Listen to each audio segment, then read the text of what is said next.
Hello friends, तो कैसे हैं आप लोग। तो फ्रेंड्स, आज मैं आपके बीपीएससी टीआरई 4 के लिए एक मॉक टेस्ट लेकर आया हुआ हूं, जिसमें आपको सभी सब्जेक्ट के क्वेश्चन देखने को मिलेंगे। तो भाई आप लोग इस मॉक टेस्ट को पूरा ज्वाइन करना, फुल देख लेना आप लोग, और इसमें से आप लोग अपना लेवल को भी जांच लो कि आप किस लेवल पे हो अभी।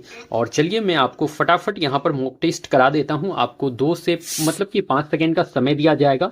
5 सेकेंड में आप लोग अपने आंसर को टिक कर लो और देखो कि आपने जो आंसर लगाया है वो करेक्ट है या फिर इनकरेक्ट है।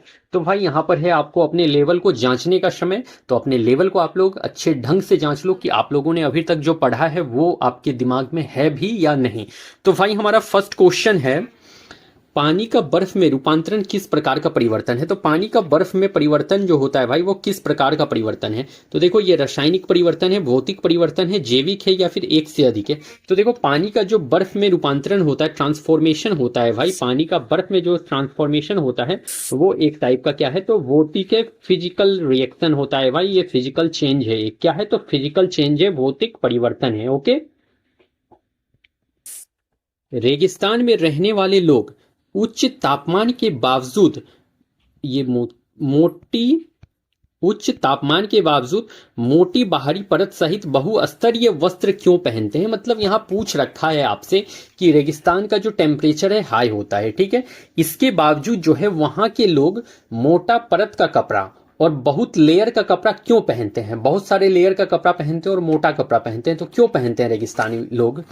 सूर्य के प्रकाश को परावर्तित करने और ऊष्मा अवशोषण को कम करने के लिए, पसीने को सूखने और निर्जलीकरण को कम करने के लिए, वायु परिसंचरण को सुविधाजनक बनाने के लिए, एक से अधिक। तो भाई इसका जो करेक्ट आंसर होगा वो होगा सूर्य के प्रकाश को परावर्तित करने और ऊष्मा को अवशोषण को कम करने के लिए जो है वो मोटा कपड़ा पहनता है और बहुत सारे लेयर का कपड़ा पहनता है, ठीक है।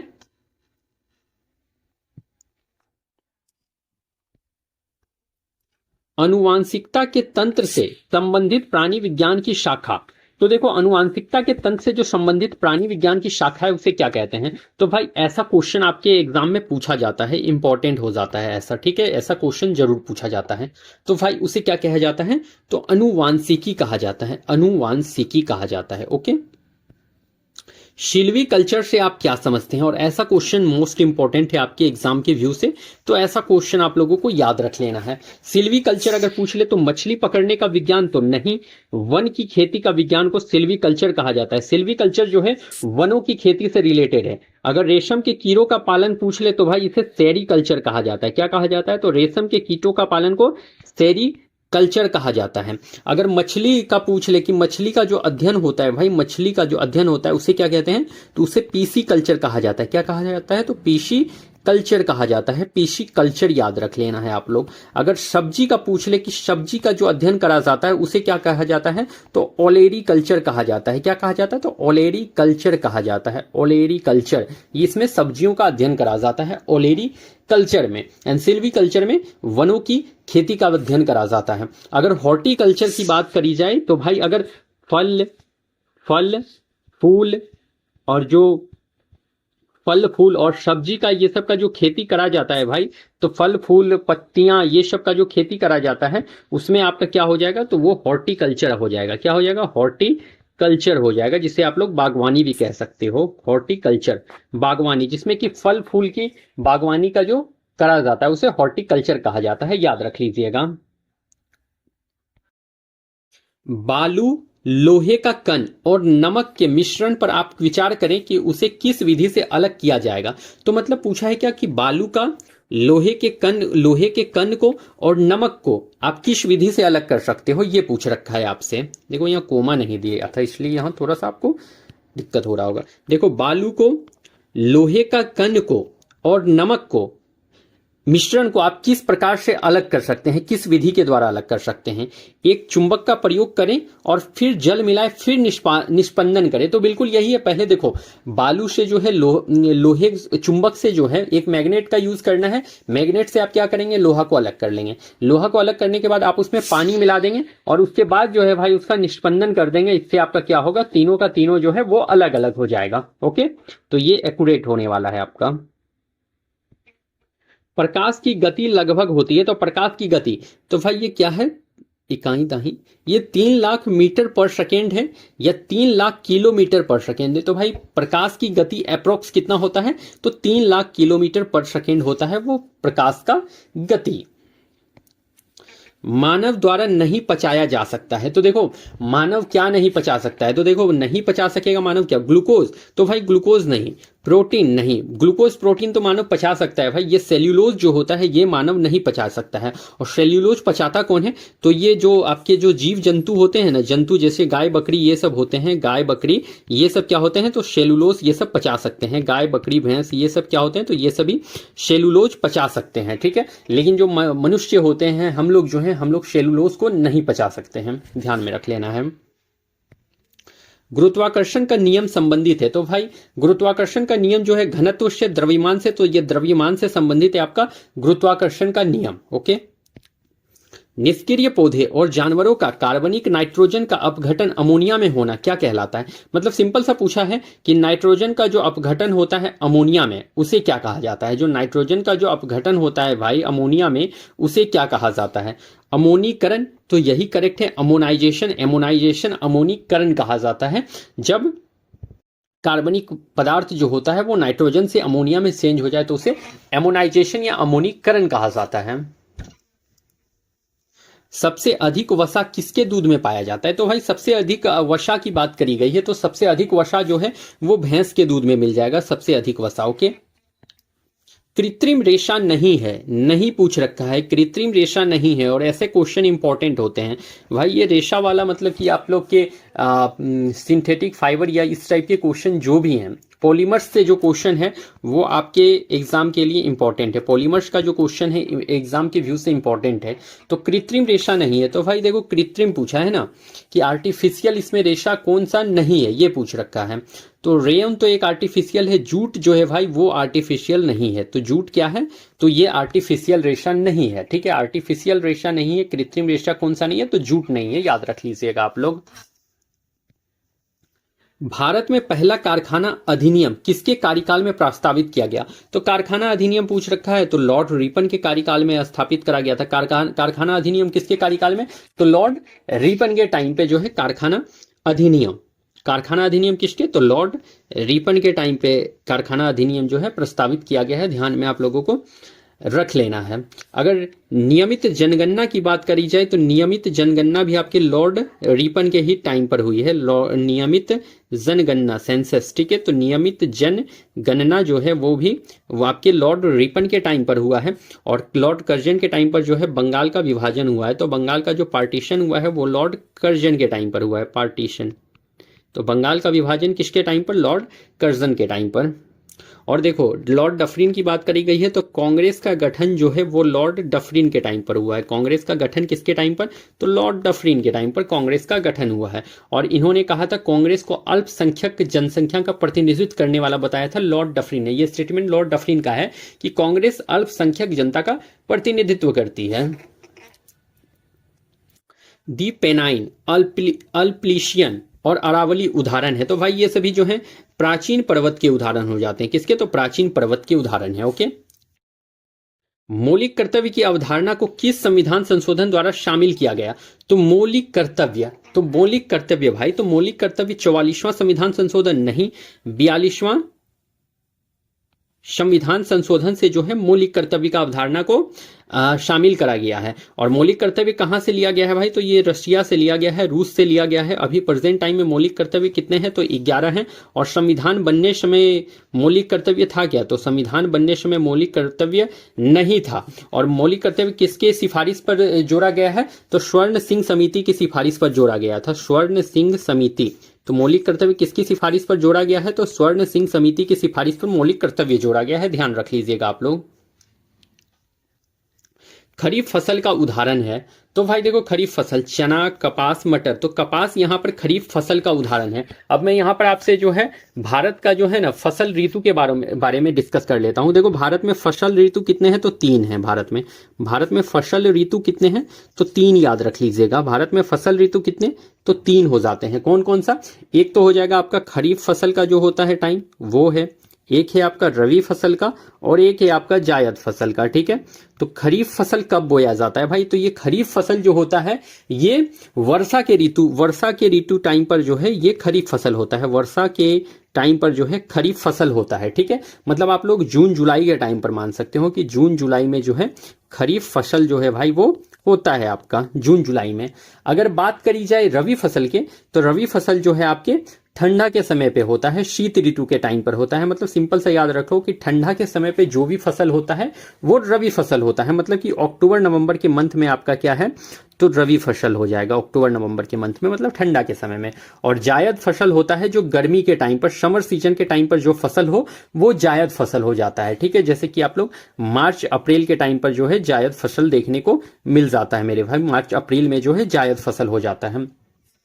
अगर खरीफ फसल की बात करी जाए तो खरीफ फसल में जैसे आप लोगों का चावल, एग्जाम्पल में ले लो, चावल आ जाएगा, गन्ना आ जाएगा, मकई आ जाएगा, चावल गन्ना मकई, ज्वार बाजरा, चावल गन्ना मकई ज्वार बाजरा, जूट कपास, तिल, मूंगफली आदि, ये सभी क्या है, तो ये सभी जो है आपके खरीफ फसल हो जाते हैं, जो कि वर्षा के ऋतु टाइम पर होते हैं, वर्षा के टाइम पर होते हैं, ठीक है। अगर रवि फसल की बात करी जाए तो भाई रवि फसल में एग्जाम्पल कौन कौन सा आ जाएगा, तो ठंडा के टाइम पे जो फसल होता है वो रवि फसल होता है। ठंडा के टाइम पर जो फसल होता है वो रवि फसल होता है। इसमें आप लोग के क्या क्या है रवि फसल में, तो गेहूं रख लो याद, गेहूं याद रख लो, जौ याद रख लो, जौ, चना, गेहूं, जौ, चना, मसूर, मटर, तीसी, सरसों एक्सेट्रा, ये सब क्या है भाई, तो ये सभी रवि फसल हैं। अगर जायद फसल की बात करिए जाए भाई, तो जायद फसल गर्मी के टाइम पर होता है, गर्मी के टाइम पर जायद फसल। और यहां से क्वेश्चन इंपॉर्टेंट है, आ सकता है आपके एग्जाम में क्वेश्चन यहां से आ सकता है फसल ऋतु से।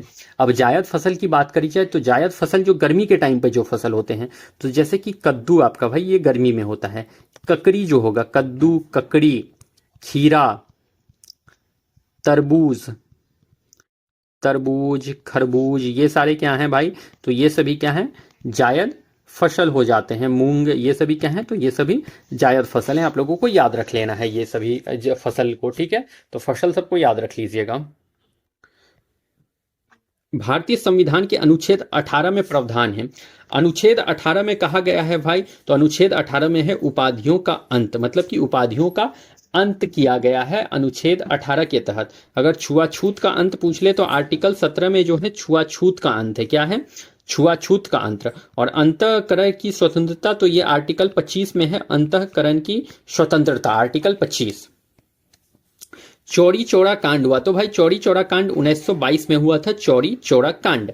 और देखो चौरी चौरा कांड के वजह से ही असहयोग आंदोलन बंद हो गया था। क्या हुआ था, असहयोग आंदोलन बंद हो गया था, बंद चौरी चौरा कांड के वजह से। किसके वजह से, तो असहयोग आंदोलन जो बंद हुआ था भाई, ये चौरी चौरा कांड के वजह से ही असहयोग आंदोलन बंद हो गया था, महात्मा गांधी के द्वारा, महात्मा गांधी के द्वारा। तो चौरी चौरा कांड के वजह से जो है असहयोग आंदोलन बंद किया गया था महात्मा गांधी के द्वारा। इस बात को भी ध्यान में आप लोगों को रख लेना है। 2011 की जनगणना के अनुसार किस केंद्र शासित प्रदेश में महिला जनसंख्या पुरुष जनसंख्या से अधिक है, तो देखो 2011 का सेंसस के अकॉर्डिंग जो है वह कौन सा यूनियन टेरिटरी है जहां पर महिला की संख्या ज्यादा है, तो भाई वो पुडुचेरी हो जाता है। क्या हो जाता है, तो पुडुचेरी हो जाता है। अगर बिहार की बात करी जाए तो बिहार में जो अगर पूछ ले कि बिहार में सबसे अधिक जो है ये आपका सेक्स रेशियो किस जगह का है, तो सेक्स रेशियो भाई वो आपका पूछ ले तो गोपालगंज का याद रख लीजिएगा, गोपालगंज का, जहां पर महिलाएं ज्यादा है पुरुष से, ठीक है। और अगर सेक्स रेशियो कम पूछ ले कि कम कहाँ है बिहार का, जहां पर महिलाएं कम है पुरुष से, तो वो भाई मुंगेर का है। सेक्स रेशियो कम पूछ ले तो मुंगेर, और सेक्स रेशियो ज्यादा पूछ ले बिहार में तो गोपालगंज आपको याद रखना है। स्वराज शब्द का सबसे पहले प्रयोग दादा भाई नौरोजी ने किस अधिवेशन में किया? तो एक बात याद रख लीजिएगा कि अगर कांग्रेस में पूछ ले तो स्वराज शब्द का सबसे पहले प्रयोग किसने किया है? तो कांग्रेस में दादा भाई नौरोजी ने करा है। कांग्रेस में स्वराज शब्द का सबसे पहले प्रयोग किसने? तो दादा भाई नौरोजी ने। और अगर ऐसे पूछ ले कि स्वराज शब्द का सबसे पहले प्रयोग किसने करा था, ये भी तो क्वेश्चन पूछा जा सकता है ना भाई कि कांग्रेस में स्वराज शब्द का प्रयोग सबसे पहले किसने करा है? तो दादा भाई नौरोजी ने करा है। ये तो क्वेश्चन पूछा जा सकता है, ऐसा तो क्वेश्चन बना सकता है ना कि कांग्रेस में जो है स्वराज शब्द का सबसे पहले प्रयोग किसने किया?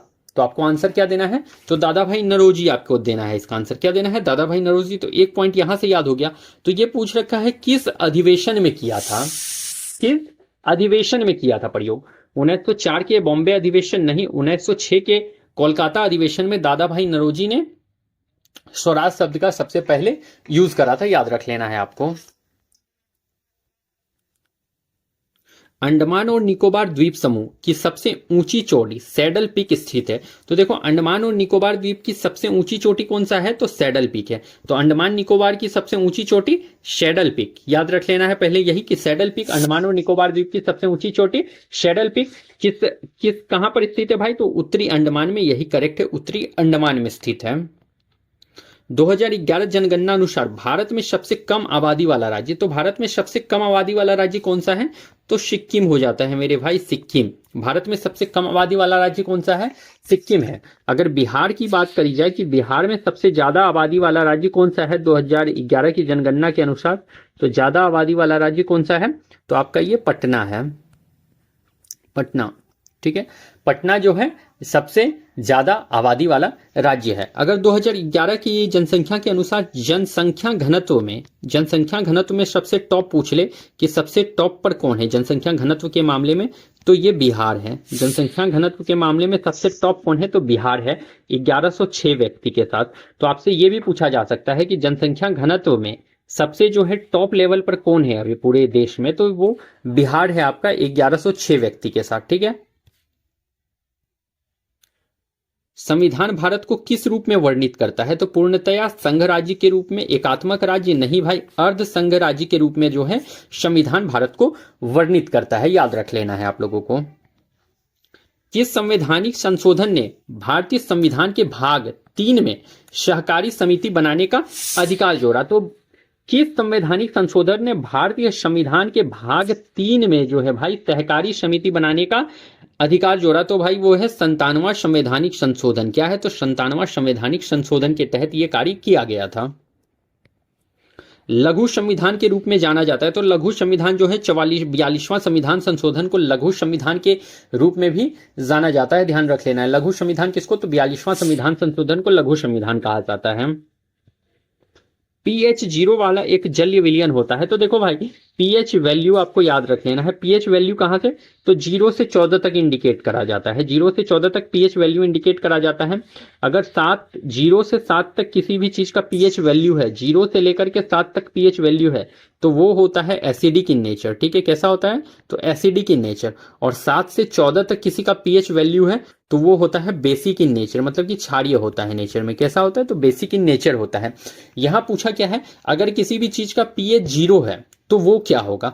उदासीन होगा? तो नहीं भाई, उदासीन कब होगा? जब 7 रहेगा तो कोई भी चीज न्यूट्रल होता है, उदासीन होता है। 7 जब किसी का pH वैल्यू 7 रहे, मतलब 7 है pH वैल्यू, तो वो उदासीन होगा, न्यूट्रल होगा। दुर्बल अम्लीय नहीं है भाई, प्रबल अम्लीय हो जाएगा। क्यों प्रबल अम्लीय होगा? क्योंकि देखो 0 दे रखा है ना, pH वैल्यू क्या? तो pH वैल्यू 0, और 0 रहेगा तो हाईली एसिडिक होगा। 0 से जब भी ऊपर जाएगा तो भाई वो धीरे धीरे उसका एसिडिक नेचर कम होता जाएगा। अगर 0 है pH वैल्यू तो प्रबल अम्लीय है, हाईली एसिडिक इन नेचर है। ओके फ्रेंड, अगर 6 दे देगा ना, अगर मान लो आपका pH वैल्यू 6 दे देता तो वो होता क्या कि हल्का सा वो एसिडिक है, हल्का एसिडिक है, ये हो जाता। ठीक है, राष्ट्रपति को क्षमादान करने की शक्ति देता है। तो भाई राष्ट्रपति को क्षमादान करने की शक्ति आर्टिकल 72 देता है। एंड एक बात आप लोग जरूर ध्यान में रखेंगे कि राष्ट्रपति को ही एकमात्र वो शख्स है जिसे मृत्यु दंड क्षमा करने का शक्ति है। तो राष्ट्रपति ही वो शख्स है जो मृत्यु दंड को क्षमा कर सकते हैं। अगर मान लो कि मृत्यु दंड का सजा उसे सुनाया गया है सुप्रीम कोर्ट के तहत, ठीक है, तो बस राष्ट्रपति ही वो शख्स है जो किसी के अभी मृत्यु दंड को माफ कर सकते हैं आर्टिकल 72 के तहत। आर्टिकल 72 के तहत किसी भी इंसान के मृत्यु दंड को वो माफ कर सकते हैं। अनुच्छेद 368 संबंधित है, तो अनुच्छेद 368 राज्य के नीति निदेशक तत्व से नहीं भाई, संविधान संशोधन से जो है अनुच्छेद 368 जो है संबंधित है। और संविधान संशोधन भाग कितना में आता है, तो भाग 20 में जो है संविधान संशोधन आता है, ये भी जरूर याद रख लीजिएगा। और ये संविधान संशोधन ये पेश कहां पर करा जा सकता है, तो किसी भी सदन में, ये संसद का किसी भी सदन में, मतलब किसी भी सदन में आप लोग जो है ये संविधान संशोधन को भाई इसे पेश करा जा सकता है। किस नेता की जयंती को राष्ट्रीय एकता दिवस के रूप में मनाते हैं, तो राष्ट्रीय एकता दिवस चंद्रशेखर आजाद नहीं, राजेंद्र प्रसाद नहीं, वल्लभ भाई पटेल। वल्लभ भाई पटेल की जयंती को भाई क्या पूछ रखा है, और दिवस से तो एक क्वेश्चन आपके एग्जाम के लिए फिक्स हो जाता है। मैं अभी फिर से कह देता हूं कि दिवस के लिए एक क्वेश्चन आपके एग्जाम में फिक्स हो जाता है, आपको मैं अभी फिर से बता दे रहा हूं। और यहां से दिवस से एक क्वेश्चन आपके लिए इंपॉर्टेंट है, और यहां से एक क्वेश्चन आपका जरूर देखने को मिलेगा। दिवस से तो एक क्वेश्चन मैं कह देता हूं कि फिक्स है भाई, दिवस से एक क्वेश्चन फिक्स है, और यहां से एक क्वेश्चन आपको देखने को जरूर मिल जाएगा। ये मैं बार बार कहता हूं और फिर मैं आज कह देता हूं कि यहां से एक क्वेश्चन आपको देखने को जरूर मिलेगा। तो राष्ट्रीय एकता दिवस ये मनाया जाता है किसके जयंती के रूप में, तो वल्लभ भाई पटेल के रूप में। और कब मनाया जाता है, तो भाई ये 31 अक्टूबर को मनाया जाता है, 31 अक्टूबर को, ठीक है। आजाद हिंद का गठन कहां हुआ था, तो आजाद हिंद का गठन जो है भाई वो टोक्यो, सिंगापुर, तो सिंगापुर में आजाद हिंद का गठन हुआ था। किस वन को मानसूनी वन भी कहते हैं, तो भाई मानसूनी वन पूछ रखा है आपसे ना, तो मानसूनी वन जो है उष्ण कटिबंधीय पर्णपाती वन को ही मानसूनी वन भी कहा जाता है, मानसूनी वन भी कहा जाता है, पर्णपाती वन को याद रख लीजिएगा। और ये पर्णपाती वन आखिर होते कहां पर हैं, तो याद रख लेना, मध्य प्रदेश में जो है पर्णपाती वन हो जाएगा, उत्तर प्रदेश में पर्णपाती वन हो जाएगा, छत्तीसगढ़ में पर्णपाती वन, और ओडिशा में जो है पर्णपाती वन देखने को मिल जाता है। और महाराष्ट्र के भी कुछ हिस्से में भाई पर्णपाती वन देखने को मिलता है, याद रख लेना है आप लोगों को। राष्ट्रपति अपना इस्तीफा देते हैं, तो राष्ट्रपति अपना इस्तीफा क्या है, भारत के मुख्य न्यायाधीश नहीं, उपराष्ट्रपति को। राष्ट्रपति अपना इस्तीफा किसे, रेसिग्नेशन लेटर जो देंगे वो उपराष्ट्रपति को, और उपराष्ट्रपति अपना रेसिग्नेशन लेटर किसे देंगे, तो राष्ट्रपति को देंगे। तो इस्तीफा किसे दिया जाता है, राष्ट्रपति उपराष्ट्रपति को, उपराष्ट्रपति जो देते हैं वो राष्ट्रपति को देते हैं। Okay friends. प्रार्थना समाज का संस्थापक था, तो प्रार्थना समाज देवेंद्रनाथ टैगोर, आत्माराम पांडुरंग जो है प्रार्थना समाज के संस्थापक थे। और इस प्रार्थना समाज का संस्थापक जो थे आत्माराम पांडुरंग, और इसका जो स्थापना करा गया है 1867 में, कहां पर, तो मुंबई में करा गया था, मुंबई में करा गया था 1867 में। वैसे प्रार्थना समाज से और एक जुड़े हुए थे जिनका नाम था केशव चंद्र सेन। केशव चंद्र सेन भी आपके प्रार्थना समाज से जुड़े हुए थे, केशव चंद्र सेन को भी याद रख लीजिएगा प्रार्थना समाज से जोड़कर। और आत्माराम पांडुरंग को तो याद रखना ही रखना है, और केशव चंद्र सेन को भी याद रख लेना है साथ में। मौलिक अधिकार की गारंटी कौन सी संस्था देती है, तो मौलिक अधिकार की गारंटी कौन देता है भाई, तो सांसद नहीं, लोकसभा अध्यक्ष नहीं, सर्वोच्च न्यायालय जो देता है मौलिक अधिकार का गारंटी देता है, याद रख लियो आप लोग। 1949 में जब संविधान को अपनाया गया तो उसमें मूलतः कितना अनुच्छेद थे, तो भाई मूलतः अनुच्छेद कितने थे जब संविधान को अपनाया गया था, तो अनुच्छेद उस टाइम पे 395 थे, ठीक है। लेकिन अब अगर प्रेजेंट टाइम पर पूछ ले कि प्रेजेंट टाइम पर अनुच्छेद कितने हैं, अभी प्रेजेंट टाइम पर अगर आर्टिकल पूछ ले तो 450 से प्लस जो भी आपको ऑप्शन देखने को मिले उसमें आपको आंसर देकर आना है। तो अनुच्छेद अगर प्रेजेंट टाइम में पूछ ले तो 450 से प्लस जो भी ऑप्शन देखने को मिलेगा वो आंसर लगा के आइएगा। और अगर मूलतः अनुच्छेद पूछ ले कितने थे तो 395 लगा कर आना है आपको, ठीक है। निम्नलिखित में कौन सी एक वृक्षारोपण फसल है, तो भाई वृक्षारोपण फसल है गेहूं नहीं, सरसों नहीं, रबर। रबर जो है एक वृक्षारोपण फसल है, याद रख लेना है आप लोगों को।